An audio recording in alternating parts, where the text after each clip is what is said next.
Welcome to the Matt Revere Royals podcast, recorded and produced on March 1st, 2016.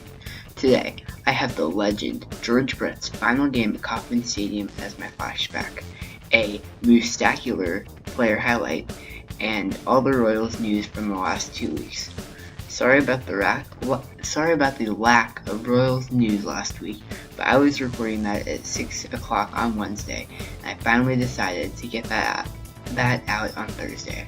But today, I will have a more normal episode. As always, my social media is in the description, along with all the sources from this week. The sources for this week are also in my liked tweets on my Twitter. Now, on to today's podcast. Okay, trades and signings this week. Not really any notable ones. On the 19th, the Royals placed Jason Vargas on the 60-day disabled list. And on the 19th, the Royals signed right-hand pitcher Mike Minor to a minor league contract, and they invited him to spring training. Those are really the only notable trades this week. As the weather begins to warm up, the hot stove will begin to cool off. Royals flashback. Okay, today I'm doing the George Brett final game at Kauffman Stadium. George Brett was a player for the Royals from 1977 to 1993. He only played on the Royals. His final game, the Royals won the game 3-2. George Brett scored the tying run to a crowd in front of a crowd of 37,000 fans. George Brett, in this game, he hit his third at bat. He hit into a double play, and his fourth at bat, he hit a ball that got him out, but it scored the tying run of the game. Then after that, he went on to Texas, where he finished his career. In his last game, George Brett kissed home plate after the end of the game. Yeah, his RBI in that game was his 1,595th, tying him with Mike Schmidt for the second on the career list. Ironically, Brett said during one spring training that when things weren't going well, that he admired the way Schmidt abruptly retired when he decided that he could not play up to his own standards. He was a great player, and this was the best way for him to show that he will be forever Royal. Who is the not only man, but also a large, four-legged mammal who is native to Canada? I'll give you a hint. It's not Ted Cruz. It is, however, Mike Moustakas. Moustakas was born on September 11, 1988, in Chatsworth, California. In high school, he was a starting infielder all 4 years and was the star of his team, leading them to a 124-11 record. He was voted Player of the Year in his sophomore and junior years. He hit 52 home runs, a still standing record of his hometown. He was drafted right out of college by the Royals in 2007, first round draft pick, second overall. He was widely regarded as the best prospect, and he, along with another Kansas City prospect, Eric Hosmer, led the Omaha Storm Chasers. He was named the Texas League Player of the Year after hitting 3 home runs and 11 RBIs in one game. He made his debut on June 9th, 2011, and went 1 for 3 with a walk and a run scored. In 2011, he set the new Royals record of 47 straight games without an error. In 2014, Moustakas struggled enough to be demoted back to AAA, but came back ready to hit. He had an amazing rest of the season. In 2015, he was an All-Star and set the Royals' current RBI record in one game at 11, 1 grand slam, 3 home runs, and a 2-run single.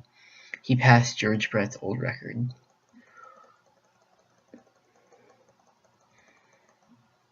Okay, so now time for the news. This week I spent about 4 hours going through my Twitter feed and finding interesting tweets and stories. I could not get to everything because this week has been a crazy week.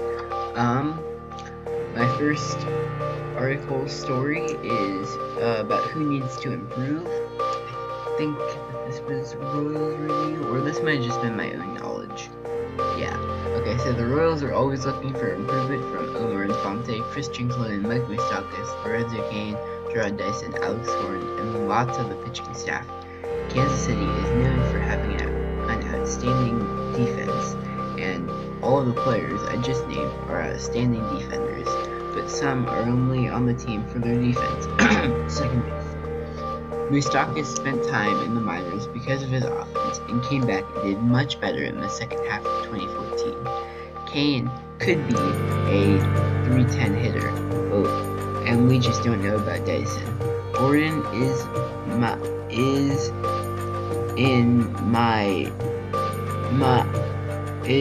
my mind being paid too much for not even batting 290. Last year he hit about 250. A lot of the pitchers are going to have to prove themselves in spring training because of the front office wanting 6 or 7 innings from all the starters and no hitters from the working guys, which is a little unrealistic. Article 2. Who is fighting for a spot?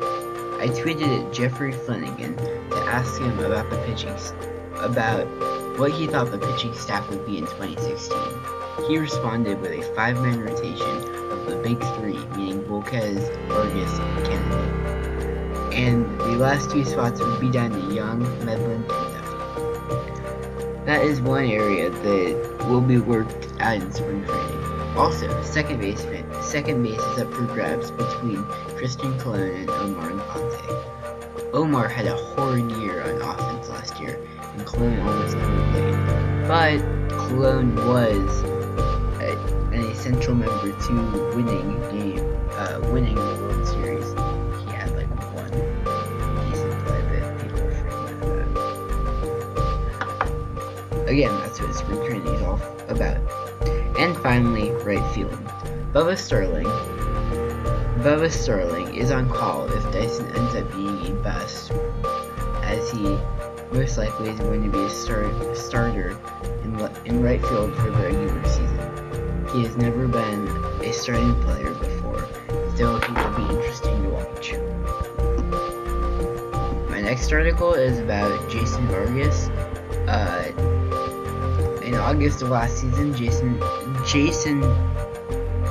is it Jason Vargas? Yeah, it's Jason Vargas. I think so. Jason Jackson. Shoot, what's his name? Come on, guys.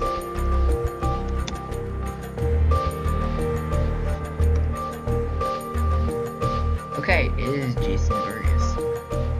I am weird today. Jason Vargas underwent Tommy John surgery. The usual recovery time is 14 months, which would put Vargas back in October if he did take 14 months. But the Royals usually keep pitchers in the minors to ensure proper recovery, and they do not want to rush their players' arms, which is their prized possessions. And the Royals don't necessarily need another starting pitcher. A 5-man rotation, which they're currently looking at, is a lot of players. So more than likely, he will not play at all this year, but, you know, it is always possible. Alex Horn did come back faster than expected after his injury last year. In my transcript, which is in the description below, I have all of the new arrivals to the team and the departures as of, I think, Wednesday this week. Yeah. Okay, and I also wanted to talk about something real quick. So this episode was supposed to go out on Wednesday originally, but I ended up not being able to produce it on Wednesday, and actually wasn't able to work on it very much on Tuesday. I say that I produce all my videos before they come out, but actually I start like Saturday before they come out, and then I get put out on Wednesday. So this has been a big episode. Yeah, so I think that's gonna change a little bit. It's gonna, from now on, I think they're going to come out Friday at 8 o'clock and also I think the player highlight is player highlight and the player highlight and the flashback. I really do like the flashback and the player highlight. I'm working on them, but I'm gonna take a lot of work. I could see doing player highlights because those are cool in the future. But yeah, flashback, not really. I'm kind of rambling now. Okay, and then I'm going to kind of take more of a statistic standpoint on Royals baseball. So that means you're going to see a lot more articles from Lee Judge, Jeffrey Flanagan, and then also Mike Petriello, who works with StatCast a lot. And then I'm going to be talking about stuff like exit velocity and what that means and why people look at it. I think that I'm kind of more comfortable talking about stuff like that, and that